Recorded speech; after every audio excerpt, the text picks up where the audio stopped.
بسم اللہ الرحمن الرحیم اعوذ باللہ السمیع العلیم من الشیطان الرجیم بسم اللہ الرحمن الرحیم ربنا آتنا فی الدنیا حسنۃ وفی الآخرۃ حسنۃ وقنا عذاب النار۔ عزیز طلبہ السلام علیکم ورحمۃ اللہ وبرکاتہ۔ شرح المدوم کتاب جہاد درس نمبر 482 میں حدود جاری کرنے اور قضاوت کی شرائط بیان کی جائیں گی۔ کتاب الجہاد میں جہاں پر فاصل پنجم میں امر و نہی کے احکام بیان ہو رہے ہیں، امر بالمعروف اور نہی عن المنکر کے، وہاں پر نہایت ہی اہم بات کی طرف اشارہ کرنا چاہتے ہیں کہ حدود جاری کرنے کا اختیار اور قضاوت یعنی کہ محکمہ عدالت کے جو مسائل ہیں ان کو نمٹانے کا اختیار وہ اس کی شرائط کیا ہے۔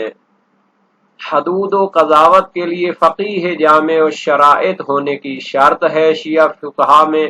فقیہ کی شرائط کا بیان آئے گا، ایمان، عدالت اور اجتہاد کو ذکر کیا جائے گا، روایات اور احادیث کا تذکرہ ہوگا، عبارت کی تشریح اور تطبیق پیش کی جائے گی۔ پرانے دور میں اجتہاد و تقلید کا باب اس طرح ترتیب کے ساتھ نہیں تھا جس طرح آج کل توضیح المسائل کے شروع میں اس کو ذکر کیا جاتا ہے یا منہاج الصالحین کے شروع میں،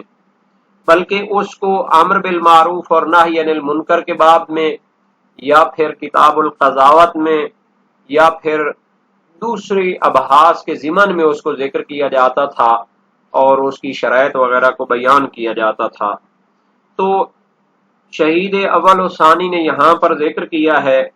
کہ حدود کو جاری کرنا اور قضاوت کو جاری کرنا یہ فقیہ جامع الشرائط کے لیے ہوتا ہے شیعہ مکتب میں، اور جامع الشرائط مجتہد کی جو صفات ہیں وہ یہ ہیں: ایمان رکھتا ہو یعنی معنی خاص میں شیعہ اثنا عشری ہو، عدالت کے مرتبہ پر فائز ہو جو کہ ایک ملکہ نفسانی ہوتا ہے جو واجبات کو انجام دینے اور محرمات سے بچنے کے لیے اس کے لیے ایک طاقت کا نام ہے، اور اجتہاد ہو یعنی وہ شرعی مسائل کو دلیل تفصیلی کے ساتھ قرآن و سنت سے جانتا ہو، جو بھی اس کے یعنی منابع ہیں ان کے ذریعے وہ ان کو تفصیل کے ساتھ جانتا ہو۔ عبارت کو دیکھتے ہیں، فرمایا یجوز للفقہاء حال الغیبت اقامت الحدود مع الامن من الضرر على انفسهم وغیرهم من المؤمنین وکذا یجوز لهم الحکم بین الناس واثبات الحقوق بالبینۃ والیمین وغیرہما۔ یعنی غیبت کبریٰ کے دور میں جب امام زمانہ علیہ السلام غیبت میں ہیں تو انہوں نے فقہا کے لیے یہ مسائل قرار دیے ہیں، یعنی ان کے لیے جائز ہے کہ وہ حدود شرعیہ کو جاری کریں۔ مختلف گناہوں کی حدود بیان کی گئی ہیں، لیکن ان کو جاری کرنے کے لیے ایک شرط ہے، مع الامن من الضرر، جب خود ان کے لیے اور دوسرے مومنین کے لیے ضرر اور نقصان کا خطرہ موجود نہ ہو۔ وَقَذَا يَجُوزُ لَهُمْ الْحُكْمُ بَيْنَ النَّاسِ، اسی طرح ان کے لیے جائز ہے کہ لوگوں کے جو جھگڑے ہیں، جو اختلافات ہیں، جو مسائل ہیں محکمہ عدالت کے، ان میں بھی وہ حکم بیان کریں اور ان کا فیصلہ کریں۔ وَإِثْبَاتُ الْحُقُوقِ بِالْبَيِّنَةِ وَالْيَمِينِ وَغَيْرِهِمَا، اور محکمہ عدالت کی جو شرعی کارروائی ہے دو عادل گواہوں کے ساتھ یا قسم کے ساتھ یا دوسرے قواعد کے ساتھ حقوق کو ثابت کریں اور لوگوں کے مسائل کو نمٹائیں اور ان کا فیصلہ کریں۔ مع اتصافہم بصفات المفتی، لیکن اس میں شرط ہے کہ وہ صفات مفتی اور مجتہد پر مشتمل ہوں، یعنی جامع اور شرائط مجتہد کی صفات پر مشتمل ہوں تو ان کے لیے جائز ہے۔ وہی الایمان، سب سے پہلے ایمان ہونا چاہیے، والعدالہ، اور ملکہ عدالت پر مشتمل ہوں، ومعرفت الاحکام الشرعیۃ الفرعیۃ بالدلیل التفصیلی، اور وہ احکام شرعیہ فرعیہ فقہیہ کو دلیل تفصیلی کے ساتھ جانتے ہوں، مجتہد یہی ہوتا ہے۔ والقدرۃ علی رد الفروع من الاحکام الى الاصول والقواعد الکلیۃ التي هي ادلۃ الاحکام، اور قدرت اور ملکہ رکھتے ہوں کہ احکام اور مسائل کی جو فروعات ہیں ان کو اصول اور منابع سے اخذ کر سکیں، قواعد کلیہ جو کہ احکام کی دلیلیں ہوتی ہیں ان سے وہ استنباط کر سکتے ہوں، تب جا کر وہ لوگوں کے فیصلے کر سکتے ہیں اور ان میں حدود جاری کر سکتے ہیں۔ وَمَعْرِفَةُ الْحُكْمِ بِالدَّلِيلِ يُغْنِي عَنْ هَذَا لِاسْتِلْزَامِهِ لَهُ، جب انہوں نے فرما دیا کہ وہ احکام شرعیہ کو دلیل کے ساتھ جانتے ہوں تو دوسری بات کو بیان کرنے کی ضرورت نہیں تھی، چونکہ یہ قدرت ہونا کہ وہ فروعات کو مآخذ سے اخذ کر سکے تو یہ وہی احکام کو دلیل تفصیلی کے ساتھ جاننے کا نام ہوتا ہے۔ وَذِكْرُهُ تَأْكِيدٌ، دوبارہ اس کو ذکر کرنا تاکید کے لیے ہے، یعنی احکام کو دلیل کے ساتھ جاننا بے نیاز کرتا ہے اس دوسری چیز کو کہ وہ قدرت رکھتے ہوں فروع کو اصول کی طرف اور منابع کی طرف پلٹا سکیں، اس کو بیان کرنے کی ضرورت نہیں تھی۔ لِاسْتِلْزَامِهِ لَهُ، چونکہ حکم کو دلیل تفصیلی کے ساتھ جاننا لازم ہوتا ہے اس کو کہ وہ یہ قدرت رکھتے ہوں فروعات کو مآخذ سے کنیکشن دے سکتے ہوں، تو دوبارہ اس کو ذکر کرنا تاکید کے لیے ہے۔ وَالْمُرَادُ بِالْأَحْكَامِ الْعُمُومُ بِمَعْنَى التَّحَيُّ لِمَعْرِفَتِهَا بِالدَّلِيلِ إِن لَمْ نُجَوِّزْ تَجَزِّي الْاجْتِهَادِ۔ اس بحث میں شہید ثانی ایک مطلب اصولی کی طرف اشارہ کرنا چاہتے ہیں۔ علم اصول فقہ میں ایک بحث ہے، اختلاف ہے، آیا اجتہاد تجزی بردار ہے، یعنی کچھ ابواب میں وہ مجتہد ہو دوسرے ابواب میں وہ مجتہد نہ ہو، ایسا ممکن ہے یا ایسا ممکن نہیں ہے؟ بلکہ جب انسان مجتہد ہوتا ہے تو تمام فقہ کے ابواب میں وہ مجتہد ہوتا ہے اور استنباط کرنے کی قدرت رکھتا ہوتا ہے، کیونکہ جب اس میں استنباط کا ملکہ اور قوت آ جاتی ہے تو پھر تمام مسائل کو وہ استنباط کر سکتا ہے۔ اگر اس میں وہ طاقت استنباط اور اجتہاد نہیں ہے تو پھر کسی میں بھی اس کی اجتہاد اور استنباط کی طاقت نہیں ہے، چونکہ مجتہد رٹا لگانے کا نام تو نہیں ہوتا کہ اس نے تمام مسائل شریعہ کی دلیلیں رٹا لگا لی ہیں، بلکہ اس کا معنی یہ ہوتا ہے کہ اس میں کیسی قوت اور ملکہ اور اجتہاد آ چکا ہے کہ وہ مسائل شرعی کو ان کی دلیلوں سے اخذ کر سکتا ہے، وہ اس کے پاس یعنی ایک مہارت ہوتی ہے علمی۔ تو اگر اس نظریے کو لیا جائے تو پھر تجزی جائز نہیں ہوتی۔ تو اس بنیاد پر شہید ثانی فرماتے ہیں اگر ہمارا نظریہ یہ ہو کہ اجتہاد میں تجزی نہیں ہوتی، کچھ ابواب میں مجتہد ہونا نہیں ہوتا، تو اس صورت میں ہم کہیں گے کہ احکام سے مراد شہید اول کی عبارت میں تمام احکام فقہ کے جو ہے وہ احکام ہیں، تو فقیہ اس کو ہونا چاہیے اور اس کا اجتہاد مکمل ہونا چاہیے۔ یعنی احکام سے مراد شہید اول کی عبارت میں العموم تمام فقہ کے ابواب اور احکام مراد ہیں، بمعنی التحیّع لمعرفتها بالدلیل، یعنی اس میں ایسی مہارت اور آمادگی ہونی چاہیے کہ ان کو دلیل کے ساتھ معرفت حاصل کر سکتا ہو، استنباط کر سکتا ہو۔ ان لم نجوز تجزی الاجتہاد، اگر ہم کچھ ابواب میں اجتہاد کو کافی قرار نہ دیں اور اس کو جائز نہ سمجھیں۔ او الاحکام المتعلقۃ بما یحتاج الیہ من الفتوی والحکم ان جوزناہ، اور اگر ہم تجزی اجتہاد کو جائز قرار دیں تو پھر ان احکام کو جاننا اس کا استنباط کے ساتھ ضروری ہے جن کی اس کو فتوے اور فیصلے کرنے میں ضرورت پڑتی ہے۔ ومذہب المصنف جوازہ، جبکہ شہید اول کا نظریہ اصول فقہ میں تجزی اجتہاد کا جائز ہونا ہے۔ وہو قوی، اور شہید ثانی کے نزدیک بھی یہی نظریہ قوی ہے، چونکہ ایک باب میں وہ زیادہ محنت کرتا ہے، اس کے قواعد پر، اس کی دلیلوں پر زیادہ اس کی مہارت ہو جاتی ہے، اس میں وہ اجتہاد کے درجے کو پہنچ جاتا ہے۔ دوسرے میں اس نے زیادہ وقت نہیں گزارا تو ہو سکتا ہے اس میں اس کو اجتہاد حاصل نہ ہو، تو یہ بہرحال ایک واضح سی چیز ہے۔ وَيَجِبُ عَلَى النَّاسِ التَّرَافُعُ إِلَيْهِمْ فِي مَا يَحْتَاجُونَ إِلَيْهِ مِنَ الْأَحْكَامِ، اور لوگوں پر واجب ہے کہ اپنے مسائل کو ان کی طرف لے جائیں اور اپنے جھگڑے اور اپنے جو محکمہ عدالت کے مسائل ہیں ان کو ان سے جا کر حل کرائیں، فیما یحتاجون الیہ من الاحکام، جو ان کو فیصلوں کی ضرورت پڑتی ہے تو ان کو مجتہدین کی خدمت میں جانا پڑے گا، فقہا کی خدمت میں جانا پڑے گا۔ فیعصی مؤثر المخالف ویفسق، اور جو شخص شیعہ امامیہ مجتہد عادل کو چھوڑ کر غیر کی طرف جائے گا، اس کو ترجیح دے گا، تو وہ گناہگار اور معصیت کار شمار ہوگا، نافرمان شمار ہوگا۔ ویفسق، اور فاسق و فاجر ہو جائے گا۔ وَيَجِبُ عَلَيْهِمْ أَيْضًا ذَلِكَ مَعَ الْأَمْنِ، اور ان پر واجب ہے جب ان کو نقصان کا خطرہ نہ ہو، اور مجتہدین پر بھی واجب ہے ان کے فیصلے کرنا شرعی جب ان کو خطرہ وغیرہ نہ ہو۔ وَيَأْثَمُ الرَّادُّ عَلَيْهِمْ،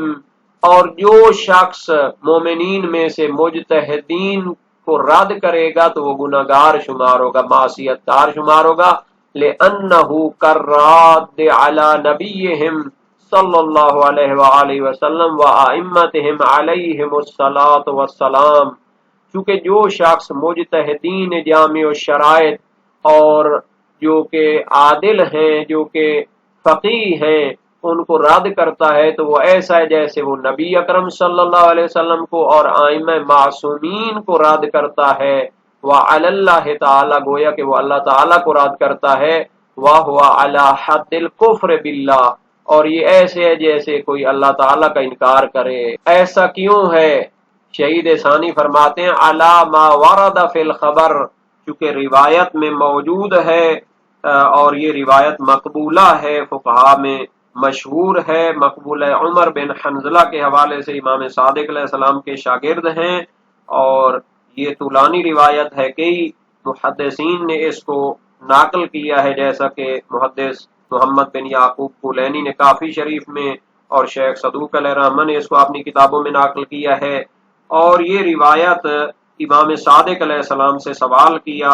ان رجلین من اصحابنا بینما منازعہ فی دین و میراث فتحاکم الی السلطان و الی القضاة ایحل ذلک، دو مومنین کے درمیان اختلاف ہے کسی قرض کے معاملے میں، میراث کے معاملے میں، وہ سلطان جائر یا کسی غیر قاضی کے پاس اس کا فیصلہ کرانے کے لیے جاتے ہیں، کیا یہ جائز ہے؟ فرمایا من تحاکم الیہم فی حق و باطل فانما تحاکم الی الطاغوت وما یحکم له فانما یاخذ سحتا وان کان حقا ثابتا له،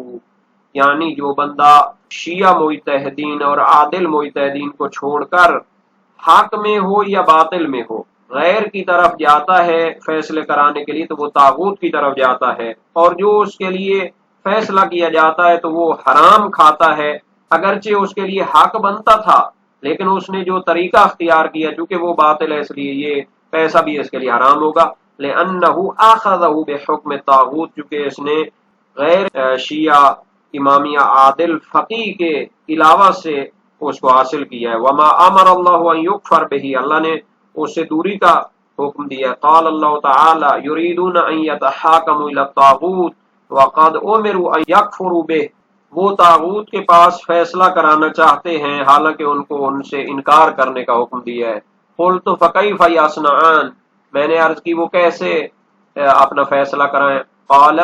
ینظران من کان منکم فمن قد روا حدیثنا ونظر فی حلالنا وحرامنا وعرف احکامنا فلیرضوا به حکما فانی قد جعلته علیکم حاکما فاذا حکم بحکمنا فلم يقبل منه فانما استخف بحکم اللہ وعلینا رد والراد علینا کرات علی اللہ وهو علی حد الشرک باللہ، یعنی اپنے مومن عادل شیعہ مجتہدین کو دیکھیں جو ہماری حدیثوں کو نقل کرتے ہیں، ہمارے حلال و حرام کو جانتے ہیں اور ہمارے احکام کو پہچانتے ہیں، تو ان کو فیصلے کے لیے معین کریں، راضی ہوں اس پر۔ تو میں نے ان کو تمہارے اوپر قاضی مقرر کیا ہے، حاکم مقرر کیا ہے، جب وہ ہمارے حکم کے ساتھ فیصلہ کرے اور اس کو قبول نہ کیا جائے تو گویا حکم خدا کی سبکی کی گئی ہے اور ہمیں رد کیا گیا، اور ہمیں جو رد کرتا ہے وہ اللہ کو رد کرتا ہے اور وہ شرک باللہ کے برابر شمار ہوتا ہے۔ وَقَدْ فُهِمَ مِنْ تَجْوِيزِ ذَلِكَ لِلْفُقَهَاءِ الْمُسْتَدِلِّينَ عَدَمُ جَوَازِهِ لِغَيْرِهِمْ مِنَ الْمُقَلِّدِينَ، وبهذا المفهوم صرح المصنف وغيره قاطعين به من غیر نقل خلاف فی ذلک۔ شہید اول نے فرمایا کہ فقہائے مجتہدین جامع الشرائط کے لیے جائز ہے کہ وہ احکام جاری کریں، حدود کو جاری کریں اور قضاوت کریں۔ اس سے سمجھا جاتا ہے عدم جواز ہی لغیرہم من المقلدین، کہ دوسرے جو لوگ ہیں جو اجتہاد نہیں کر سکتے، قرآن و سنت سے احکام کا استنباط نہیں کر سکتے، ان کے لیے ان کاموں میں پڑھنا جائز نہیں ہے، حدود جاری کرنا ان کے لیے جائز نہیں ہے، اور فتوے دینا اور ان کے لیے جناب علی فیصلے کرنا یہ جائز نہیں ہے۔ وَبِهَذَا الْمَفْهُومِ، اس بات کا صراحت کی ہے مصنف شہید اول نے اور دوسرے فقہا نے یقین کے ساتھ، اور کسی اختلاف کا بھی اس میں کوئی ناقل نہیں کیا گیا، یعنی اس میں اصولی اخباری تمام فقہا وہ متفق ہیں، سواء قلد حیا او میتا، چاہے غیر مجتہد کسی زندہ یا مردہ مجتہد کی تقلید کرتا ہو یا نہ، اس کے لیے ان کاموں میں پڑھنا جائز نہیں، چونکہ یہ اس کی اتھارٹی نہیں ہے۔ امام معصوم نے جب معین کر دیا ہے ان کاموں کے لیے تو غیر کو اس میں دخل اندازی کا حق نہیں ہے۔ یہ شیعہ کا نظریہ ہے، تمام فقہائے شیعہ کا اتفاق ہے۔ نعم یجوز لمقلد الفقیہ الحی نقل الاحکام الی غیرہ، ہاں جو بندہ کسی زندہ مجتہد کی تقلید کرتا ہے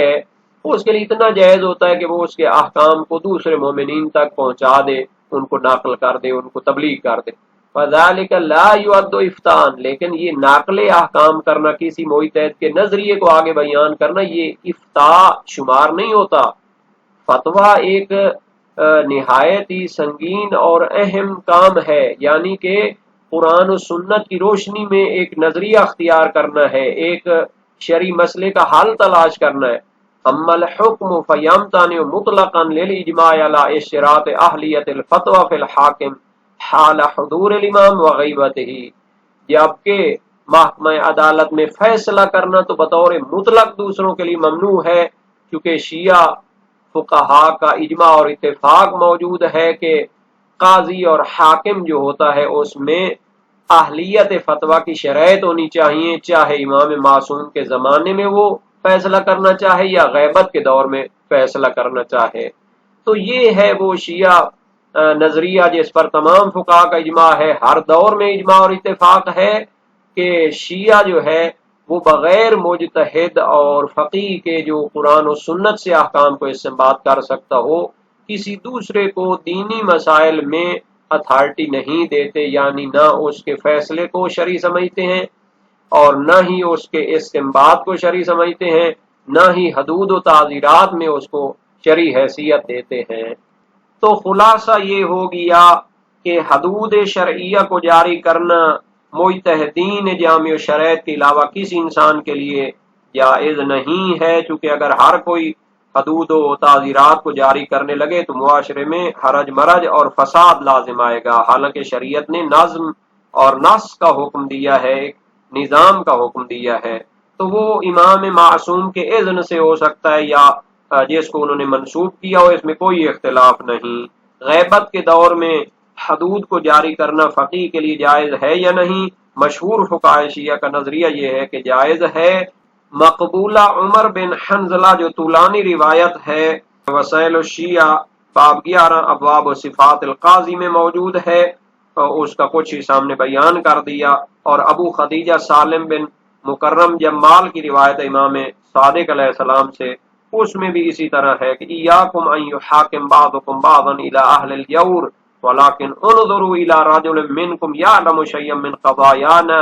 فاجعلوه بینکم فانی قد جعلته قاضیا فتحاکموا الیہ۔ ظالموں کی طرف اپنے فیصلے کرانے سے بچو، بلکہ اپنے جو شیعہ مجتہدین اور فقہا ہیں ان کے پاس جاؤ، اور میں نے ان کو